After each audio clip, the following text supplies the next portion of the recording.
तो हेलो दोस्तों, आपका स्वागत है फिर से एक बार अहिल्यादीप क्लासेस में। और आज हम देखने वाले हैं 111 से और 160 तक अगले 50 सवाल। अभी तक हम 110 सवाल देख चुके हैं आपके वीडियो वीडियो पटवारी के लिए जो इम्पोर्टेंट होने वाले हैं। ठीक है, तो इसका जो अगला पार्ट है हम आज देखने वाले हैं, जिसमें हम देखेंगे 111 से लेके और 100 आपके 60 तक के सवाल, यानी कि 50 सवाल हम देखेंगे, जिसमें से कि 25 आपका वीडियो वाले के लिए पर्सपेक्टिव से पंचायती राज, और 25 आपका जो है ये रेवेन्यू डिपार्टमेंट से संबंधित या पटवारी इससे संबंधित जो आपके सवाल बन सकते हैं वो हम देखेंगे। आज का जो फोकस रहेगा, मेन जो 50 सवाल हम देखेंगे, तो संवैधानिक जो प्रावधान हो गए और जो नियम कानून वगैरह हैं इनसे संबंधित, दोनों डिपार्टमेंट से संबंधित, उनको लेकर। ठीक है, तो वीडियो को पूरा एंड तक देखना। ये क्वेश्चन बहुत ही इंपॉर्टेंट होने वाले हैं आपके दोनों एग्जाम के लिए, आपके इस एग्जाम के लिए। ठीक है, इस वीडियो को पूरा एंड तक आपको देखना है। और आज जो मैंने चेंजेस किए, आज मैंने चार टाइप के सवाल ऐड किए हैं। पहला तो ये है कि सीधा सवाल के साथ चार ऑप्शन, जैसे आयोग पूछता ही है। दूसरा स्टेटमेंट वाइज किया है। तीसरा मिलान वाले सवाल किए हैं। और एक चौथा कालक्रम वाले सवाल भी ऐड किए हैं। मतलब फॉर्मेट, इस फॉर्मेट में मैंने सवाल एडिट कर रखे हैं। तो ये बहुत थोड़ा एक एक्सपीरियंस देगा आपको एक्चुअल एग्जाम के क्वेश्चन के रिगार्डिंग। ठीक है, तो सवाल आपको पूरे देखने हैं। तो चलो शुरू करते हैं। पहला सवाल है आपका 111वां, कि जो 73वां संविधान संशोधन हुआ था उससे संबंधित कथन दिए गए, उन पे आपको विचार करना है। ये बोल रहा है कि यह संशोधन 1992 में पारित हुआ और 1993 से लागू हुआ। पहला, इससे संविधान में पाठ 9 भाग 9 और 11वीं अनुसूची जोड़ी गई। ठीक है, और इससे पंचायतों को संवैधानिक दर्जा मिला। एक मिनट, थोड़ा सा पेन का पेन पेन पेन, ये ठीक है। ठीक है, तो चार स्टेटमेंट दे रखे हैं। अब बोला ये केवल एक को दो सही है, केवल दो और तीन सही है, या केवल एक दो और तीन सही है। तो अगर आपको पता है कि यार इससे पंचायतों को संवैधानिक दर्जा मिला, तो एक आपको पता ही है, उस बेस पे आप ये एलिमिनेट कर दोगे। आपको ये भी पता है कि इसमें 11 अनुसूची जोड़ी गई और पाठ 9वां जोड़ा गया, यानी कि दो भी सही है। तो दो भी सही है, दो भी सही है। ठीक है, दो इसमें नहीं है, फिर आप इसको एलिमिनेट कर दोगे। आप फिर इसे पढ़ोगे कि यह संशोधन 1992 में पारित हुआ और 1993 में लागू हुआ। ये बिल्कुल सही है, यानी कि पहला भी सही है। तो पहला वाला इस पे नहीं है, तो ये भी गलत है। बचा आपका डी, यानी कि एक दो तीन तीनों सही है, तीनों कथन सही है। यह 73 संशोधन का मुख्य सार है आपका। ठीक है, अगला है पंचायती राज से संबंधित प्रमुख घटनाओं का सही क्रम चुनिए। पहले बलवंत राय समिति है, फिर अशोक मेहता समिति है, 64वां संविधान संशोधन विधेयक असफल, ये दिया है, और फिर 73वां संविधान संशोधन सफल हुआ, ये दिया है। अब आपको इनका क्रम बनाना है कि इनमें से कौन सा सही है।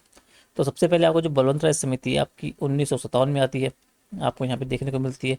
जो अशोक मेहता समिति आप 1977 में देखने को मिलता है आपका। जो 64वां आपका संविधान संशोधन हुआ था वो 1989 में हुआ, पंचायती राज से संबंधित था, लेकिन ये असफल हुआ। और फिर जो ये 73वां संविधान संशोधन आपका 1993 में आया और जो पास हो गया था, सफल हो गया था। तो यानी कि ए बी थ्री फोर, यानी कि एक दो तीन चार, तो एक दो तीन चार वाला जो ऑप्शन है आपका ए, वो सही आंसर हो जाएगा। अगला है नीचे पंचायतों से जुड़े अनुच्छेद और प्रावधानों का मिलान कीजिए। तो अनुच्छेद 243 ए, 243 बी, 243 सी और 243 डी की बात कर रहा है। तो यानी कि ए जो है आपका अनुच्छेद 243 ए है वो ग्राम सभा से संबंधित है। अनुच्छेद 243 बी आपको बोलता है कि पंचायतों की संरचना कैसी होगी, आपको ये बताता है। 243 सी आपको ये बताता है कि पंचायतों का निर्वाचन किस तरीके से होगा। और 243 डी आपको ये बताता है कि पंचायतों में आरक्षण संबंधित चीज़ें का प्रावधान है। तो यानी कि एक दो तीन चार जिसमें ऑप्शन है आपका ऑप्शन ए सही आंसर हो जाएगा। निम्नलिखित में से कौन सा अनुच्छेद 243 डी पंचायतों में आरक्षण से संबंधित गलत है। तो कौन सा स्टेटमेंट गलत की बात कर रहा है। इसमें SC ST और महिलाओं के लिए आरक्षण का प्रावधान है।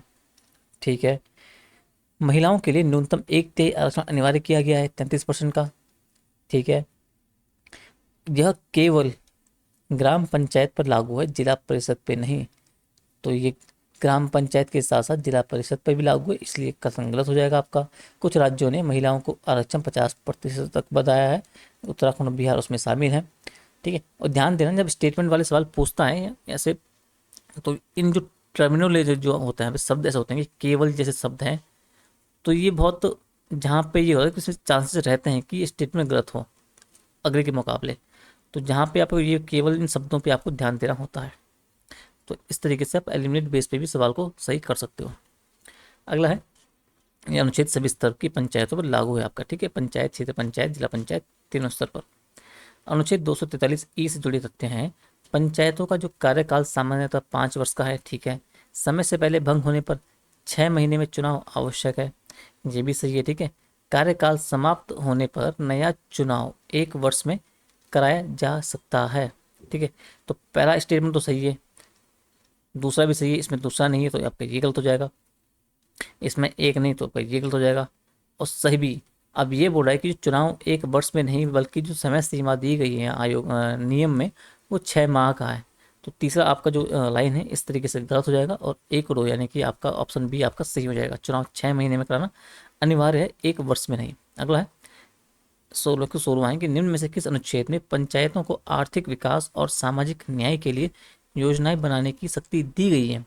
तो आर्टिकल जो 243 जी है आपका, आर्टिकल 243 का सब क्लॉज जी जो है पंचायतों को 11वीं अनुसूची के 29 विषयों पर योजना बनाने का अधिकार देता है। तो आर्टिकल 243 सब क्लॉज जी आपको ध्यान रखना है। इसमें ग्राम पंचायतों को 11वीं अनुसूची के 29 विषयों पर योजना बनाने का अधिकार दिया गया है 243 आर्टिकल जी के तहत, ठीक है। 73 संविधान संशोधन से जुड़े कथन, आपका ये सवाल थोड़ा शायद में भी रिपीट हो गया है, हमने ऊपर ये देख लिया है, ठीक है। इसका आंसर आपका वही है 1 2 3। अनुच्छेद 243 ए से 243 ओ तक, यानी कि 243 ए टू 243 ओ तक में इसमें जो बताया गया है कि ग्राम सभा का प्रावधान 243 ए में किया गया है, ठीक है। ऑप्शन 2 में बताया गया है कि पंचायत चुनाव जो है 243 के में बात करता है, ठीक है, बिल्कुल सही बात है। चुनाव को जो चुनौती देने पर रोक 243 ओ में दी गई, ये भी सही है। तो उस बेस पे आपका ऑप्शन डी हो जाएगा, यानी कि 1 भी सही है, 2 भी सही है, 3 भी सही है। तीनों पंचायतों अनुच्छेदों की कोर व्यवस्था है। अगला है, पंचायत चुनाव आयोग पर कथन दिया गया है। तो राज्य निर्वाचन आयोग जो है 243 के में है, आपका स्टेटमेंट सही है। अभी बात कर रहा है कि ये आयोग जो है आपका ये राष्ट्रपति नियुक्त करता है, ठीक है। तो ये थोड़ी गलत है, क्योंकि इसका जो नियुक्ति करेगा कौन करेगा, राज्यपाल करेगा राज्य स्तर पे, ठीक है। और ये आयोग जो है पंचायत और नगर पालिका दोनों चुनाव करवाता है, तो ये भी आपका सही हो जाएगा। तो यानी कि 1 और 3 आपका सही हो जाएगा, 2 आपका गलत हो जाएगा। और ये बोल रहा है कि राष्ट्रपति ने राज्यपाल नियुक्ति करता है, और नगर पालिका जो चुनाव की बात की गई है वो नगर पालिका चुनाव आपका 243 243 जेड ए में है, ये आपको याद रखना है। अगला है, पंचायत आरक्षण 243 डी पर आरक्षण का जो प्रावधान किया गया पंचायत पे, आर्टिकल 243 का सब क्लॉज डी में बात की गई है। तो SC ST का जो जनसंख्या अनुपात है उसमें आरक्षण दिया जाएगा, ये सही बात है। महिलाओं को जो न्यूनतम आरक्षण दिया जाएगा 33% की बात की गई, ये भी सही बात है। कुछ राज्यों ने इसे 50% तक बढ़ाया है, ये भी सही है। तो यानी कि तीनों स्टेटमेंट सही है आपका, और 1 2 3 आपका सही हो जाएगा। तो जैसे कि मैं बोल रहा था आपको, उत्तराखंड हो गया, बिहार हो गया, मध्य प्रदेश जैसे राज्यों ने इस जो आरक्षण को है 50% तक भी बढ़ाया है, ये आपको याद रखना है। पंचायत का जो कार्यकाल है आपका 243 ई 243 ई, ठीक है। तो आर्टिकल 243 सब क्लॉज ई जो बताता है कि सामान्यतः जो अवधि होगी कार्यकाल की 5 वर्ष की होगी, ये पहला सही है। समय पूर्व भंग होने पर 6 महीने में चुनाव अनिवार्य है, ये भी हमने देखा है, बिल्कुल सही है। कार्यकाल समाप्त होने पर नया चुनाव 1 वर्ष में कराया जा सकता है, ये लाइन गलत है। इसमें क्या है कि जो 6 माह का टाइम पीरियड है कि 6 माह के अंतराल में चुनाव कराना अनिवार्य है, तो पहला सही हो जाएगा, दूसरा भी सही हो जाएगा, यानी कि 1 और 2 सही, और तीसरा आपका गलत हो जाएगा। ये बोल रहा है कि नया चुनाव 6 महीने में कराना अनिवार्य है, ठीक है। पंचायत की जो शक्तियां हैं 243 जी की बात कर रहा है कि यानी कि पंचायत का जो शक्तियां दी गई है आपका आर्टिकल 243 जी में दी गई है। और आपको मैं एक सजेशन दूंगा कि जब भी आर्टिकल आप याद करो ना, और जिन आर्टिकल में सब क्लॉज दिए होते हैं ABCD या हिंदी में क ख ग दिए होते हैं, तो उन्हें इंग्लिश के कंपैरिजन में, हिंदी के कंपैरिजन में इंग्लिश में याद किया करो, क्योंकि इंग्लिश में ज़्यादा इजी याद होते हैं ABCD करके। हिंदी की तुलना में वहाँ क ख ग दिया जाता है कणा वगैरह, तो उसमें थोड़ा सा बच्चे कन्फ्यूजन हो जाता है, कन्फ्यूज थोड़ा सा पैदा हो जाता है उन चीज़ों को लेके, इसलिए इंग्लिश वाला जो मैटर होता है वो थोड़ा सा इजी पड़ता है। तो पेपर जब सॉल्व करोगे तो इंग्लिश वाले जो स्टेटमेंट होंगे, इंग्लिश वाले जो क्वेश्चन होंगे उन्हें भी जरूर पढ़ लेना, ठीक है। तो बैक टू सवाल कि पंचायत शक्तियाँ 243 जी पर कथन की बात कर रहे हैं, तो पंचायतों को जो विकास योजनाओं पर अधिकार है, पहला ये बोल रहा है। 11वीं अनुसूची में 29 विषय हैं, ये भी सही बोल रहा है। इसमें न्यायिक पावर भी शामिल है, तो न्यायिक पावर आपका शामिल नहीं है, ये आपका गलत हो जाएगा, यानी कि तीसरा गलत हो जाएगा। बचे आपके एक और दो, और ये भी गलत। ठीक है। पंचायतों को प्रशासनिक विकास शक्तियाँ दी गई है और विकास संबंधी शक्तियाँ दी गई है, न्यायिक नहीं दी गई है। ठीक है। सिंघवी समिति, आपको वर्ष याद रखना है 1986। ठीक है। तो जो सिंघवी समिति थी 1986 पर, ठीक है, सिंघवी समिति थी आपकी 1986, उसके तहत पंचायतों को संवैधानिक दर्जा मिले, जो उसने अपने सुझाव दिए। ठीक है। ग्राम सभा को लोकतंत्र की नींव माना इस समिति ने। ठीक है। दूसरा भी सही है, पंचायतों को जो है न्यायिक शक्ति देने का सुझाव किया, तो ये आपका स्टेटमेंट गलत हो जाएगा, यानी कि एक और दो आपका सही हो जाएगा। इसने क्या किया कि संवैधानिक दर्जा और ग्राम सभा पर बल दिया। तो अगर पूछा जाए कि सिंघवी समिति की दो मुख्य सुझाव क्या थे, तो एक तो भाई पंचायतों को संवैधानिक दर्जा दिया जाए, और दूसरा इसने बोला कि जो ग्राम सभा जो गठन का जो प्रावधान है उस पर बल दिया जाना चाहिए। अगला है थुंगन समिति, आपका है 1980। तो टाइम पीरियड आपको याद रखना है, टाइम पीरियड बहुत इंपॉर्टेंट है, साल से भी आपको मिलान करने के लिए सवाल पूछे जा सकता है। तो सिंघवी समिति हमने 86, सिंघवी समिति हमने 1986 में देखी, और थुंगन समिति आपका 1980 का हो जाएगा। तो ये बोला कि पीआरआई को व्यापक पावर देने का सुझाव किया गया है। पीआरआई यानी कि पंचायती राज जो इंस्टीट्यूशनल है, आपका पंचायती राज संस्थान है, उनको व्यापक शक्तियां देने का सुझाव किसने किया? थुंगन समिति। दूसरा बोल रहा है कि जिला योजना समिति की अवधारणा की बात की गई, और तीसरा ये बोल रहा है कि पंचायत चुनाव स्थगित करने की सिफारिश दी किसने? थुंगन समिति। अब इसमें आपको ये बताना है कि सही कौन सा है। तो इसने जो चुनाव स्थगन की सिफारिश जो नहीं दी थी, तो आप इस बेस पे आपका जो पहला और जो दूसरा स्टेटमेंट होगा वो सही हो जाएगा। ठीक है। अगला है भूमि अधिकार, जो आर्टिकल 300 का सपोज ए है, आर्टिकल 300 ए वाला जो है, इस संपत्ति का जो अधिकार है मौलिक अधिकार है, पहली बात। अब ये केवल वैधानिक अधिकार है। दो, 44वें संविधान संशोधन 1978 से इसे हटा दिया गया। तो अब ये बोल रहा है कि जो पहला है कि मौलिक अधिकार पहले था लेकिन अब नहीं है, तो इससे हम काट देंगे। इस बेस पे ये भी गलत, ये भी गलत हो जाएगा आपका। अब ये बोल रहा है कि यह केवल वैधानिक अधिकार है, तो ये आपका बिल्कुल सही है, ये सिर्फ एक कानूनी अधिकार मात्र रह गया है, तो दो आपका सही हो जाएगा। और संशोधन जो हुआ था 1978 में 44वां, इसके तहत इसे हटाया गया था। इस बेस पे आपका दो और तीन ऑप्शन जो सी हो जाएगा वो सही हो जाएगा, यानी कि मौलिक अधिकार हटाकर इसे आर्टिकल 300 ए में एक वैधानिक या एक कानूनी अधिकार के रूप में रखा गया। अगला है लार एक्ट 2013, LAR एक्ट 2013 पर की बात की गई है कि ग्रामीण क्षेत्रों में 4 गुना तक मुआवजा दिया जाएगा और शहरी क्षेत्रों में 2 गुना तक मुआवजा दिया जाएगा। ठीक है, ये बात कर रहा है। और तीसरा बोल रहा है सोशल इम्पैक्ट असेसमेंट अनिवार्य है। तो ये हमने ऊपर भी देखा था कि ग्रामीण क्षेत्रों में 4 गुना का मुआवजा देखने को मिलता है, पहला स्टेटमेंट सही हो जाएगा। इस वजह से पहला सही है, तो आपका ये से काट दोगे। अब ये बोल रहा है कि सॉरी, ये क्यों काटोगे, हाँ ये काट दोगे। अब ये बोल रहा है कि शहरी क्षेत्रों में 2 गुना तक मुआवजा, ये हमने ऊपर भी देखा था जो पहले की क्लास में, तो ये ठीक है।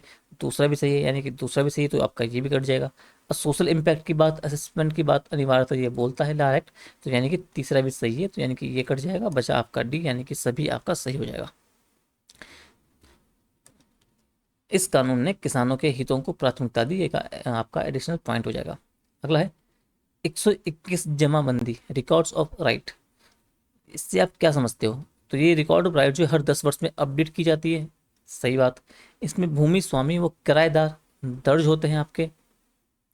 ठीक है, दूसरी बात। तीसरा ये बोल रहा है कि इसे अंग्रेजी में रिकॉर्ड्स ऑफ राइट कहते हैं। अब देखो, अब ये हमने पहले की सीरीज में देखा था कि इसे अंग्रेजी में रिकॉर्ड्स ऑफ राइट कहते हैं, तो आपका ये सही हो जाएगा, तीसरा वाला सही। अब आपको 2 पॉइंट नहीं पता ना, 1 पॉइंट पता है, उस बेस पे आपके सवाल पूरा सेव हो जाएगा। अब आपको पता है कि भाई इसे अंग्रेजी में रिकॉर्ड्स ऑफ राइट्स बोलते हैं, मुझे इतना पता है और कुछ नहीं पता मुझे। तो आपका जो 3, इस बेस पे आपने ये देखा कि 3 किस में है, इसमें, इसमें नहीं है, इसमें नहीं है। तो अब अच्छा डी वाला भी है, सॉरी। तो अभी आपके 50-50 चांस बन गए इस सवाल को सॉल्व करने के। अब आप देखो कि ये हर 10 वर्ष में अपडेट होता है, तो हमने ये भी देखा था ऊपर, तो यानी कि एक भी सही है, तो एक भी सही है, दो भी सही है, एक तो पहले कट गया, यानी कि 3 भी होना चाहिए, यानी कि सभी बचेगा आपका, यानी कि सभी सही है। और इसमें भूमि स्वामी का किराएदार दर्ज होते हैं, ये भी आपका सही है। ठीक है, सॉरी सॉरी। ये 5 वर्ष का था। ठीक है, तो ऑप्शन बी आपका हो जाएगा, एक आपका कट जाएगा। ठीक है, जमाबंदी आमतौर पर 5 साल में अपडेट होती है। Sorry for my mistake.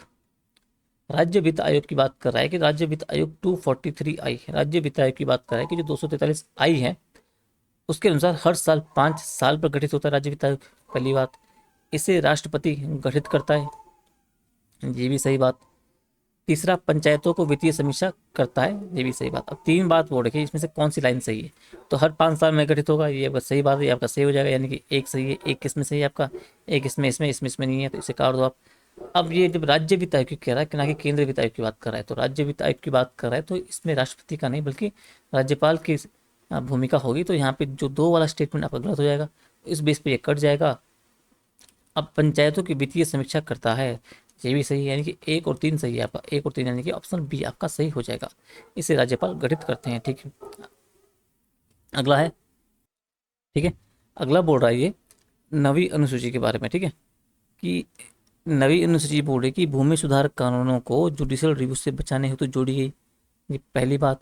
इसे प्रथम संविधान संशोधन 1951 से जोड़ा गया था, ये भी सही है। और सुप्रीम कोर्ट अब इसकी समीक्षा, वर्तमान समय में इसकी समीक्षा कर सकता है, तो ये भी सही बात है।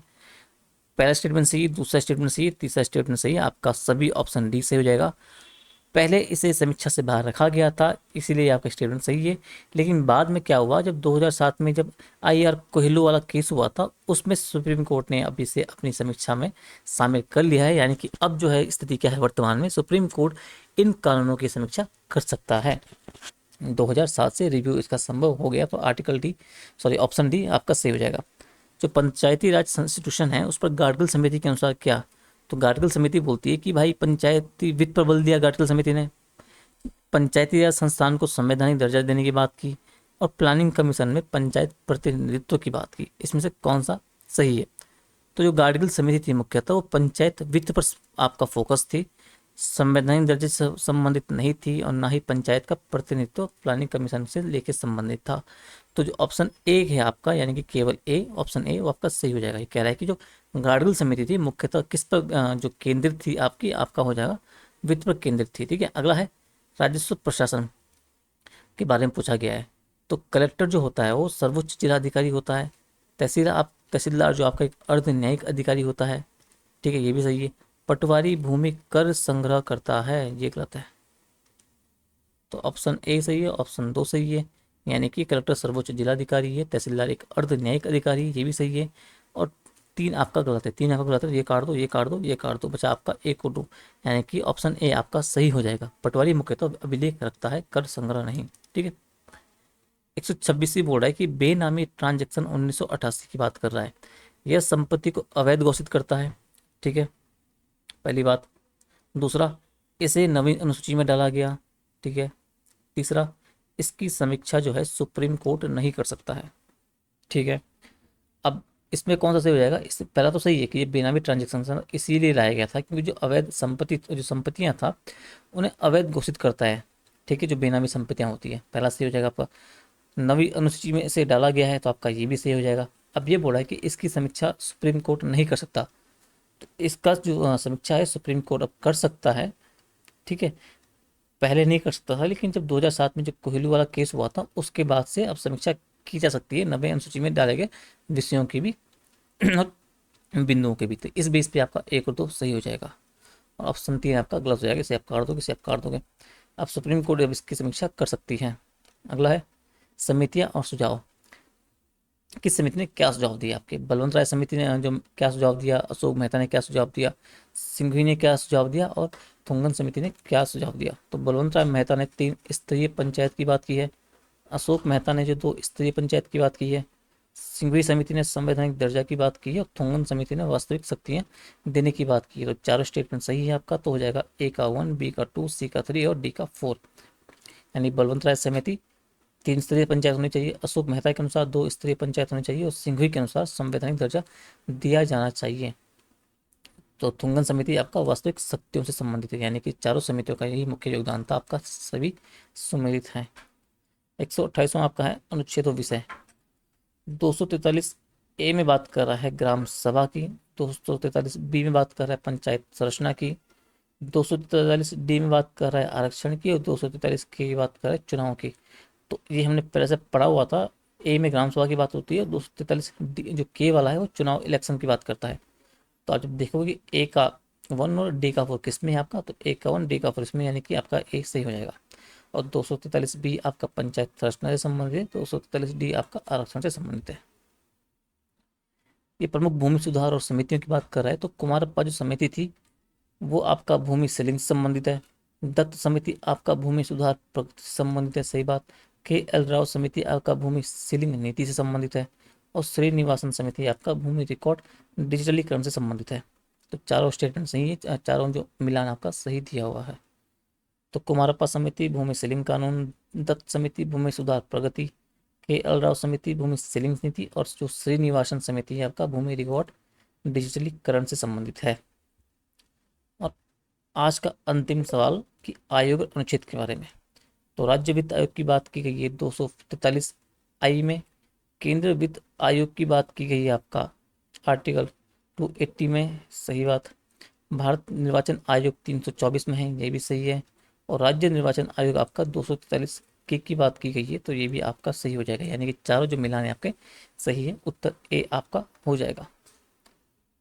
ठीक है,